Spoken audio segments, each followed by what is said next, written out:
Today we'll be talking about our experiences growing up in the city of Leeds. We may touch on issues about masculinity, what it is to be a man in the 21st, in a quarter of the way through the 21st century, how it's changed since we were taught in childhood what it was. If we can kick off by asking you, you grew up in Leeds. I did, yeah, that's right. And what were your experiences? What was it like? Well, on the subject of masculinity, I mean, I grew up with predominantly after my mum and dad divorced when I was like around 8 years old. So my mum and my sister were the ones who were looking after me because I was only young. So my sister was like a second mum, the deputy, and my mum was the sheriff. And yeah, I think in our family actually that the females were the strongest kind of. It's also because my mum's mother, so my grandmother, she was also a single parent because her husband died when my mum was 15. So she was like a strong presence within the family, and that carried down through to my mum as well. So yeah, in regards to masculinity, I suppose what that does is it makes the males feel like they're not as masculine as some people would think a male would be, because you're always having to not second guess, you're always having to give that respect and know your place when you're in a family where the woman is more predominant in what's happening, you know. There were certain things I do remember Mum teaching me as well, like about respect for the women and things like that. I remember the first time when I first got a job, my first wage, my mum said I had to give it to my sister. She said, that's just what you do. You look after the women. So there was a lot of that in our family. I think it was more around the women being the stronger part. And I didn't have a male presence. There was my stepdad that came into it, but I didn't really get on with him. So in regards to guidance and having a strong masculine presence, it wasn't really something I had, to be honest. Right. It sounds. I mean, in a way, it's a bit of a cliche, but there is a kind of a typically northern thing of kind of a strong feminine presence within families and matriarchs. It is almost a cliche. Yeah. And if you think about, I mean, referring to TV dramas, not exactly. I mean, they're not documentaries, but if you think of things like Coronation Street, chock full of these very, very strong female characters. And my dad was there when I was growing up, but again, it was in some ways I'm the youngest by quite a margin of a fairly large family, but it was mostly women. There was like my dad, my older brother, me. Yeah. And then there were three older sisters and my mum. And again, it was. I keep coming back to this. It's almost a kind of cliche, but it was my mum was a very forthright, very strong character. And I think it made me a better man because there's we hear a lot about sort of toxic masculinity these days, but growing up and it sounds like you did as well, having it drummed into you, respect for women. Yeah. It's not a bad thing. It's not a bad thing, but interestingly enough, I think sometimes you can be in a position where you can withhold your own feelings and thoughts to ensure that the other party or the female is feeling or getting the respect that they should. So it's how do you know the line between losing yourself to giving respect? Because I found myself in that situation where I felt as though I lost myself because you're trying to please the other side so much, and you can get that. You get some people where you say there's toxic masculinity, but at the same time, you also get people who are trying to support, for example, the wife so much so that they lose themselves as well, if that makes sense. It's definitely a balancing act. Yeah. And it's something we've at other times here we've spoken about and it kind of it draws the kind of thread of creativity into the discussion, where certainly I was brought up, men were actively discouraged from expressing themselves, particularly expressing feelings, expressing vulnerability. And as you say, you can, if you're taught that you're there to support someone else, it's very easy to end up putting yourself second and becoming a non-person, if you like. That's right. Yeah, and you would probably get the same answer as well from a lot of women who would say that they've lost themselves in trying to support the family and the husbands. So you get so caught up in acting out a role. Yeah, you're not yourself anymore. Definitely.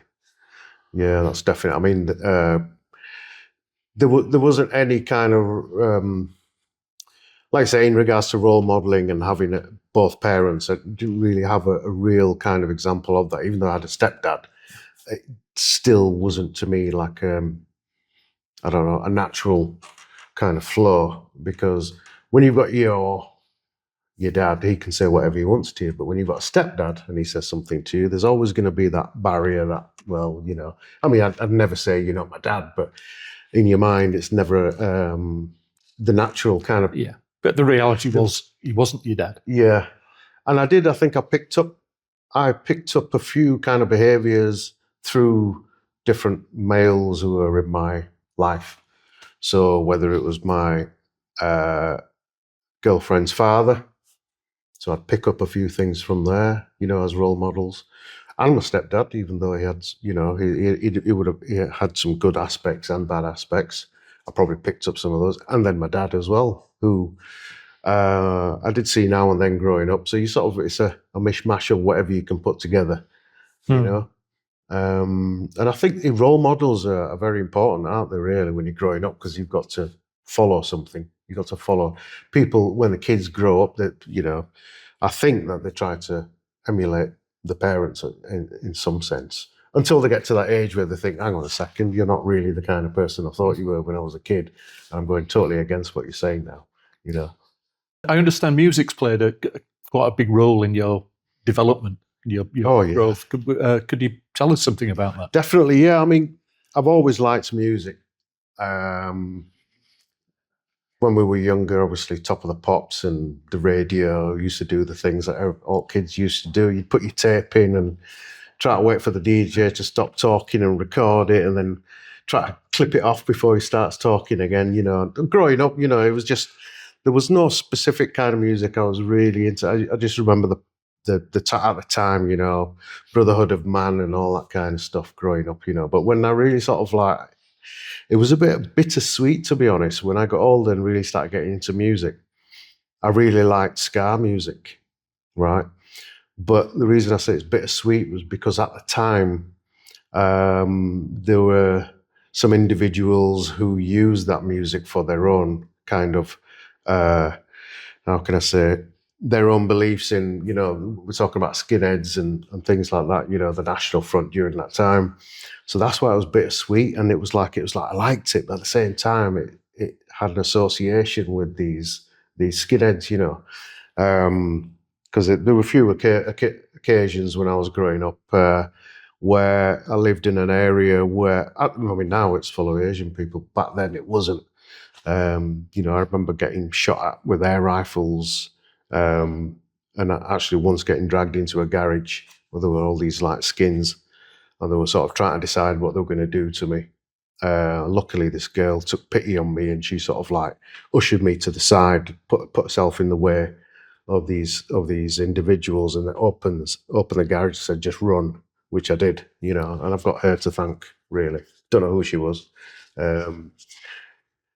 And at that time, like I said, the Skins were sort of, there was a massive following of ska music by skinheads as well, which was, I mean, when I say skinheads, you got the skinheads who were the soul music lovers, but then you also had the racist skinheads, which, so it was really weird. It was really weird. I liked it, but at the same time, I didn't like it. It took years to get over that. It really took me many years to get over it. It used to make me feel really weird inside because I'd be like nodding my head to it, but then thinking, the association of this music, But that was like one example. But then I also used to like a lot of reggae music. I remember finding some records in this house. I don't know whose they were. I just started playing them, and there were all these old reggae tunes and things like that.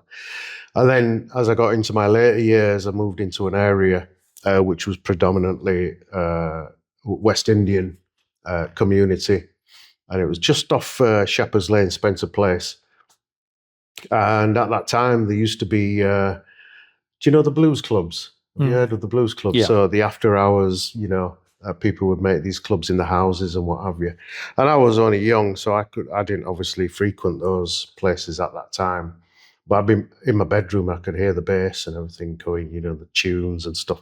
So I was about maybe 17, 18. I'd go downstairs, out of the house in summer, sit on the wall, smoking my cig and just listening to all these tunes that they were playing. So that became part of my identity in a sense as well. So yeah, that's where I suppose where reggae, ska, and it's always been my kind of go-to music, is that really? I know I'm not naive enough to think like crap like that doesn't go on, but to actually to sit across the way for somebody who's been through that experience, and it must have been horrifying for you. But it's as a white man, it's horrifying to hear. That's a horrible part of my culture. Yeah, but it wasn't your culture. It was other individuals. This is the problem that's happening now. Is that people are associating themselves with those bad individuals. It's not your culture. It was their culture. Yeah. Do you see what I mean? Yeah. And I've been through a self-discovery process. Don't get me wrong. I went through the process of being racist towards white people because of my experiences growing up. I think understandably. Right. But then you've got to look at yourself and you've got to look at how humanity is and correct yourself, because you can't taint everybody in the same way. Do you see what I mean? It has an impact on you. Yeah. But then you've got to correct it. I mean, there's been a few occasions. I mean, I felt really let down once when I used to go to this judo club that used to be over the road from where I lived. It was this community church hall thing. I've been going there for a few months, maybe a year, got myself onto the next belt and all this. And, the only Asian guy there was never any problem.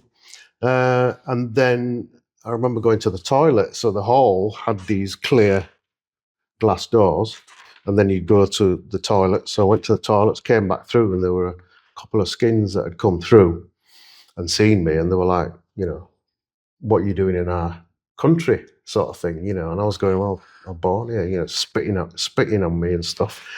And then give me a couple of digs, I mean, as a kid, you do judo, I still didn't know how to fight people. I was petrified, kind of thing.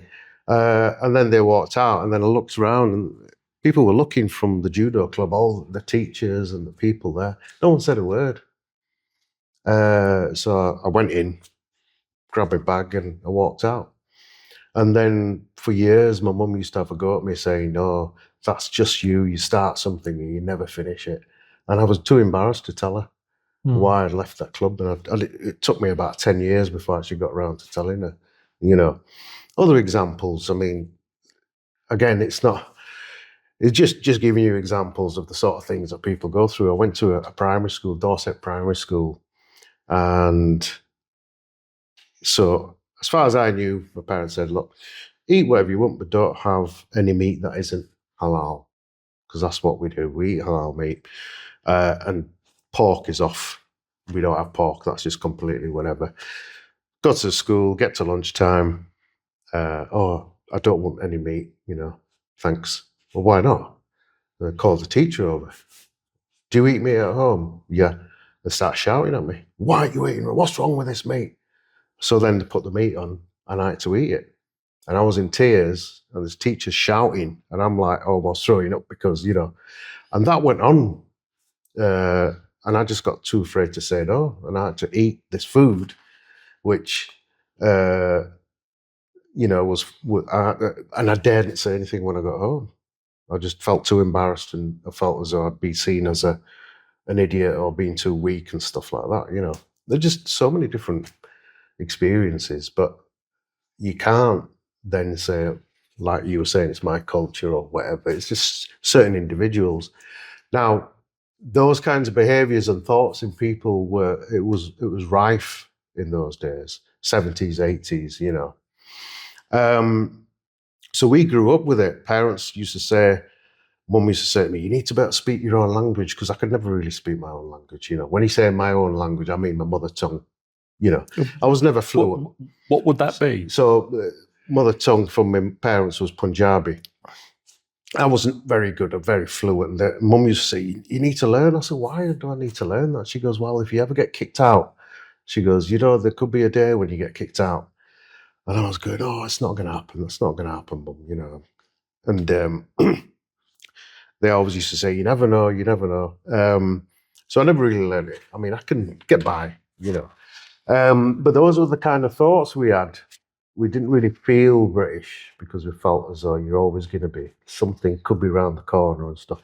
So we grew up with all these kinds of behaviours, going to people back then started to learn Kung Fu martial arts because they felt as though they had to be able to defend themselves. A lot of people in communities which were Black Asian used to do that.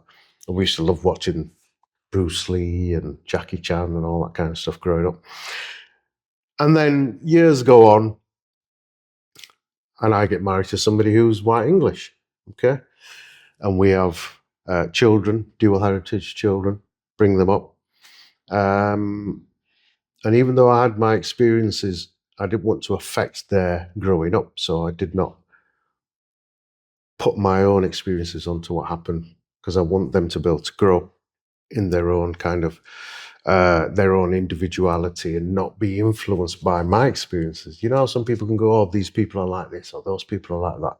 So they grew up, dual heritage, they have their own experiences between people who are Asian and white, this and that, negative, positive, on both sides, But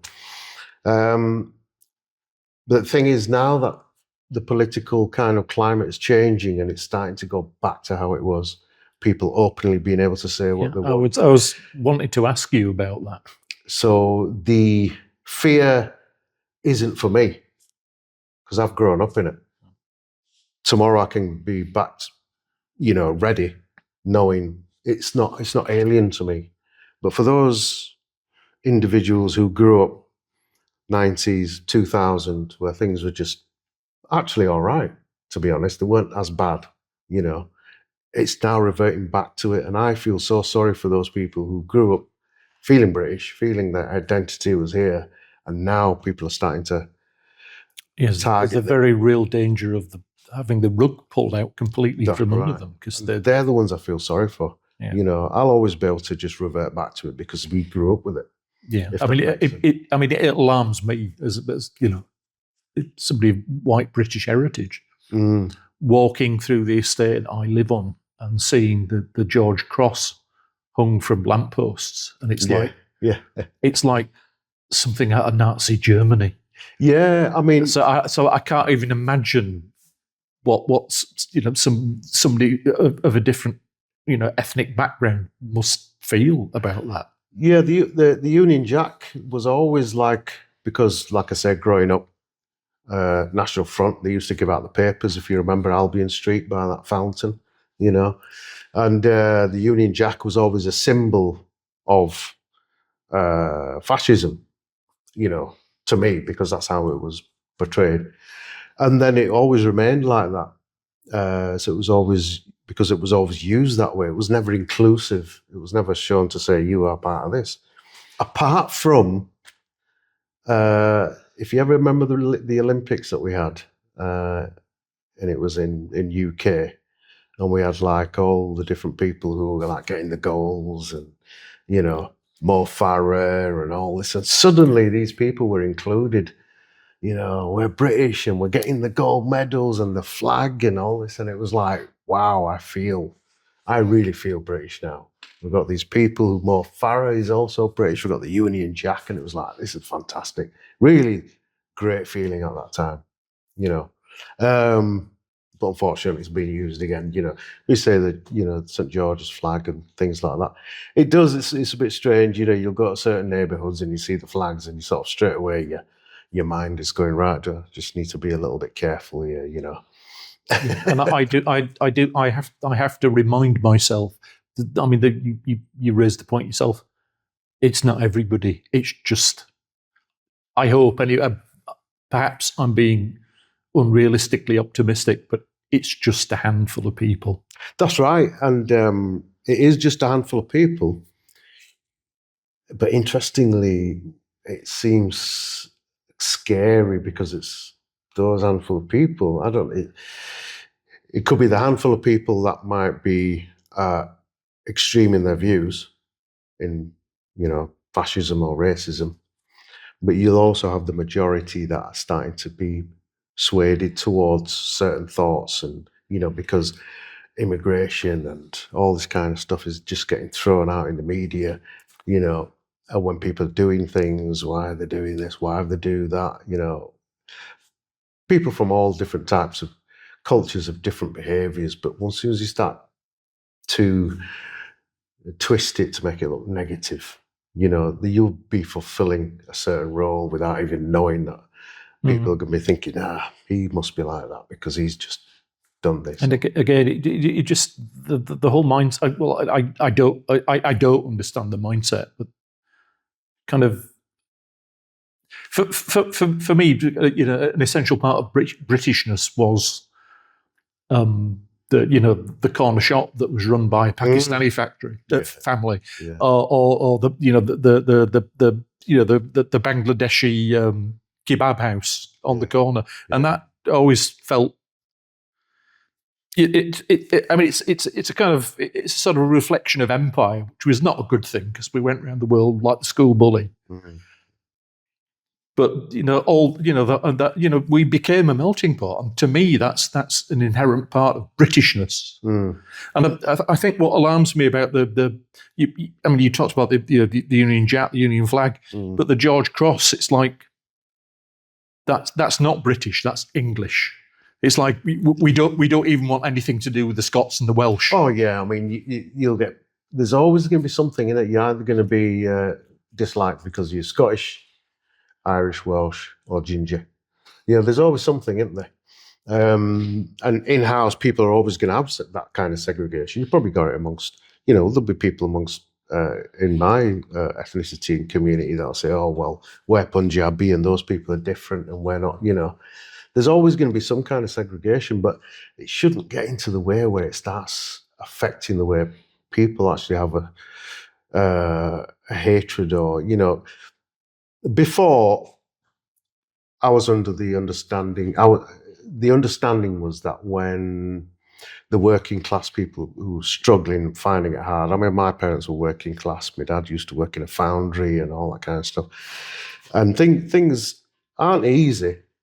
But when the media is making people think that the reason they're struggling is because of immigrants or because of people who, you know, people of colour, etc., then, you know, you sort of start getting worried because these people are also the people delivering services, or, you know, what I'm trying to get at is that I've just had this feeling that it's not just the working class now; it's escalating to the people who are in other roles.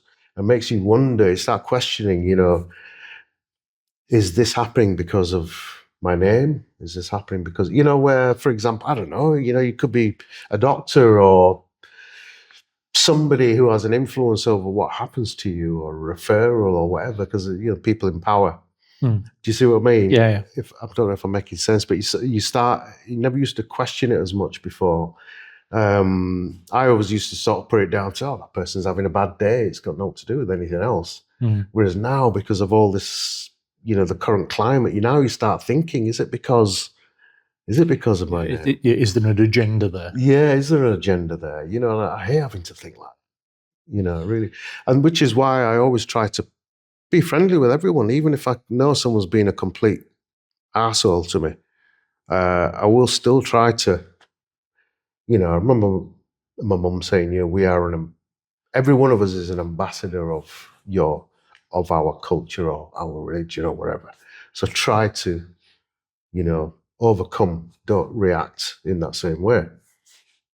And it works, sometimes you come across people that you think, bloody hell, I've got a bit of an attitude or whatever, but you just be nice and you can end up getting on.